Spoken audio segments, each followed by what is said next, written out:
आज हम करेंगे वेक्टर ट्रांसफॉर्मेशन थ्योरेटिकल फॉर्म देख लेते हैं। मैंने कहा कि हमारे पास 3 एक्सिस हैं, एक्स, वाई और जी। इन 3 एक्सिस में हमारे पास एक वेक्टर पड़ा है, वेक्टर ए।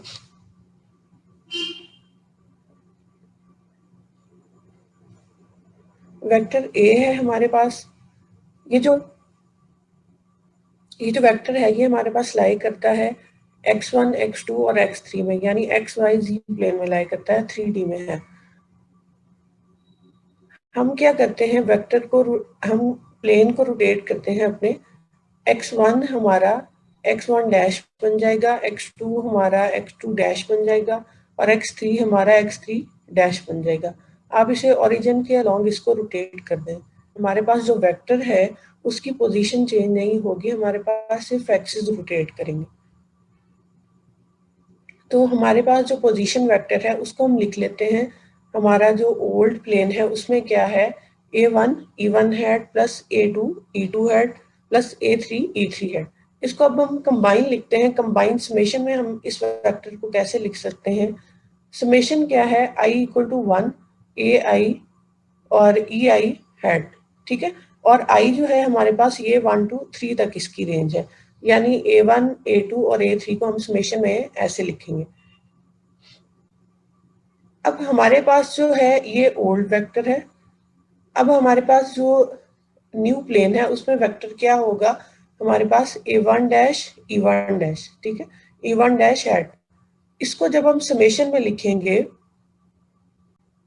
तो हमारे पास क्या आएगा, समेशन i इक्वल टू 1 और अप्रोच करता है 3 तक। ठीक है, 1 to 3 है i और ए आई डैश और ई आई हैट डैश। ठीक है, पहला जो है हमारा ओल्ड वेक्टर है, ये हमारा न्यू वेक्टर है। ठीक है, अब हमने जैसे पीछे पढ़ा कि हमारा जो वेक्टर है वो रोटेट नहीं कर रहा, हमारे सिर्फ प्लेन्स रोटेट कर रहे हैं। उसके हिसाब से हमने इस वेक्टर को स्टडी करना है कि वो पहले एक में था अब दूसरे में, तो उसमें क्या चेंजिंग आई है। तो हम इस इक्वेशन को, ओल्ड वेक्टर की और न्यू वेक्टर की इक्वेशन को, हम इन दोनों को कंपेयर करेंगे। हमने इन दोनों को कंपेयर किया, ठीक है, और हमने पीछे क्या किया था, हमारे पास आई हैड था, जे हैड था और के हैड था। अब हमने क्या ले लिया, हमने अपना वैसे ही वेक्टर जो थे उसके पोजीशन वेक्टर के नाम चेंज कर दिए हैं, e1 हैट, e2 हैट और e3 हैट। इसको हमने, हमारी ये जो इक्वेशन है हमने जो कंपेयर की है इक्वेशन, इसको हम एक दफा e1 हैट से मल्टीप्लाई करेंगे, एक दफा e2 से और एक दफा e3 से। जब हमने इसको इस तरह मल्टीप्लाई किया तो हमें इक्वेशन नंबर 3 मिली। क्या है, हमारे पास राइट साइड पे क्या है, न्यू वेक्टर है, ठीक है, a1 डैश इक्वल टू, दरमियान में हमारे पास क्या है, हमारे पास दरमियान में आता है ट्रांसफॉर्मेशन वेक्टर, फिर आता है a1 a2 और a3, यानी हमारे पास ओल्ड वेक्टर्स आते हैं। तो हमारे पास a1 डैश जो है न्यू वेक्टर, ये हमें मिलता कैसे है, जब e1 को, जब हम e1 को मल्टीप्लाई करें e1 डैश से, e2 को भी e1 डैश से और e3 हैड को भी e1 डैश हैड से। इसी तरह हमने एक एक्सिस के निकाल लिए, अब दूसरे के लिए हम इसको e2 डैश से मल्टीप्लाई करेंगे और तीसरे के लिए e3 डैश से। अब हम इसको मैट्रिक्स फॉर्म में लिखते हैं।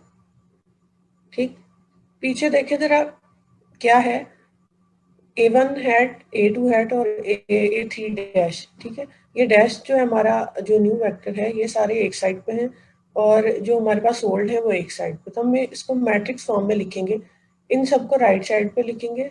मिड में हमारा ट्रांसफॉर्मेशन वेक्टर आएगा और उसकी पहली वैल्यू है e1 में e1 डॉट e1 डैश और दूसरी है e2 डॉट e1 डैश, और हमारे पास नाइन्थ जो है वो e3 डॉट e3 डैश।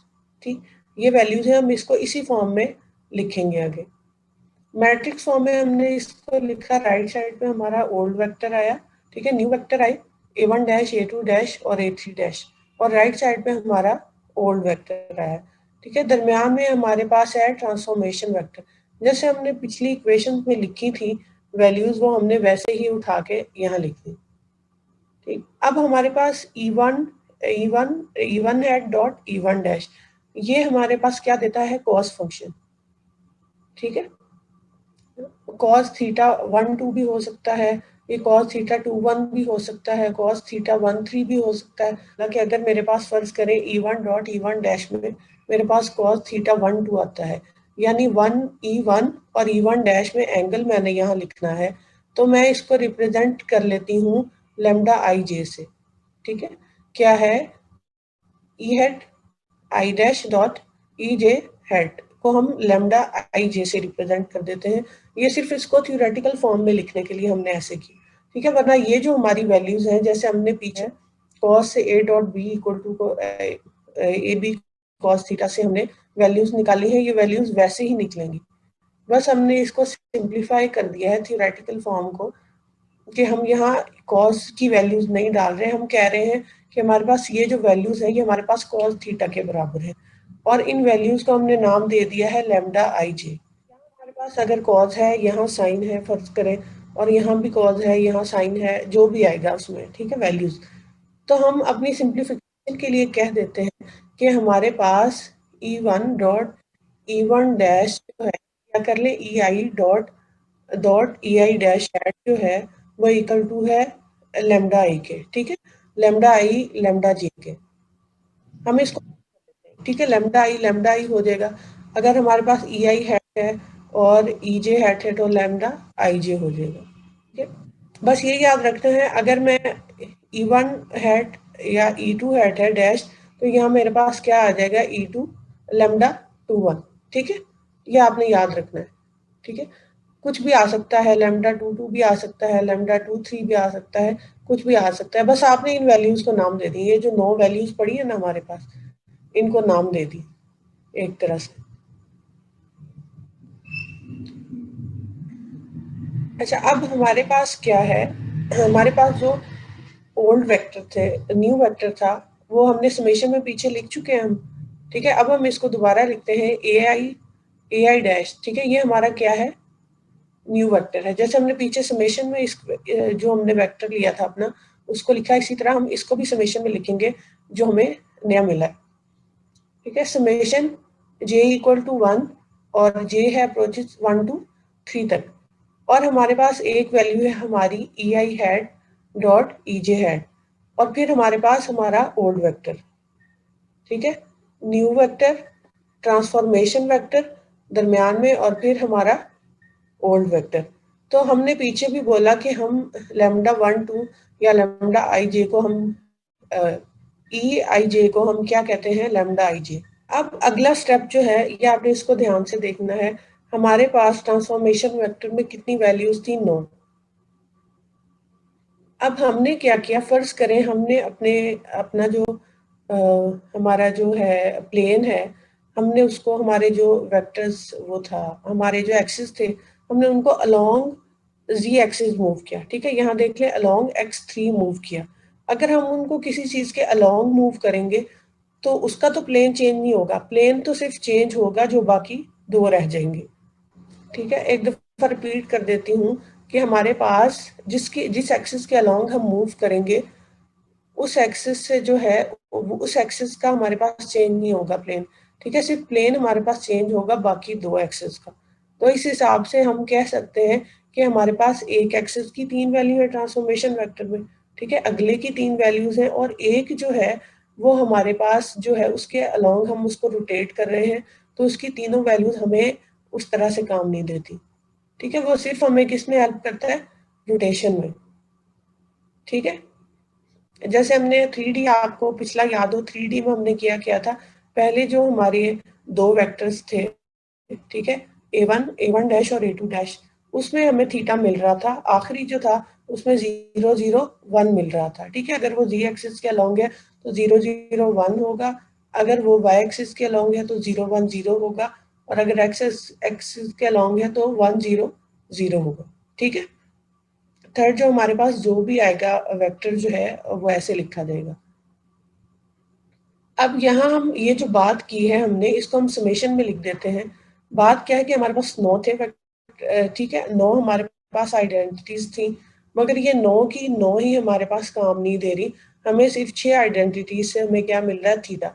हमें प्लेन की ट्रांसफॉर्मेशन जो है वो हमें 3 आइडेंटिटीज से मिलती है, तो उसको समेशन में लिख देते हैं पहली चीज क्या है, लेमडा आई जे, ठीक है, लेमडा आई जे, और मुझे क्या मिल गया, और ओल्ड वेक्टर है मेरा ए जे, ठीक है, ए जे को मैं लिखूंगी लेमडा आई के। ये बात याद रखें कि हमने अपनी 6 जो क्वांटिटीज हैं उनको हमने थ्योरेटिकल फॉर्म में लिखना है, ठीक है। अब अगर मेरे पास मैं इन दोनों यहाँ, और हम ये भी कहते हैं कि हमारे जो वेक्टर्स होते हैं या हमारी कोई भी एक्सिस है वो एक दूसरे के ऑर्थोगोनल है।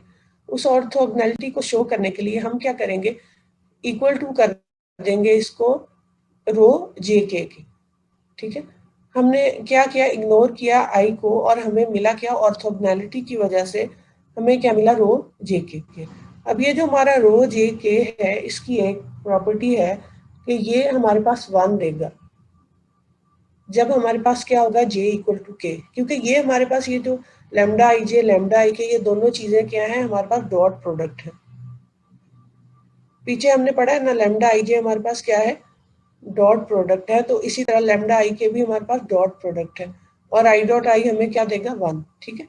अगर हमारे पास जे इक्वल टू के होगा तो हमें मिलेगा 1, रो जे के हमें 1 मिलेगा।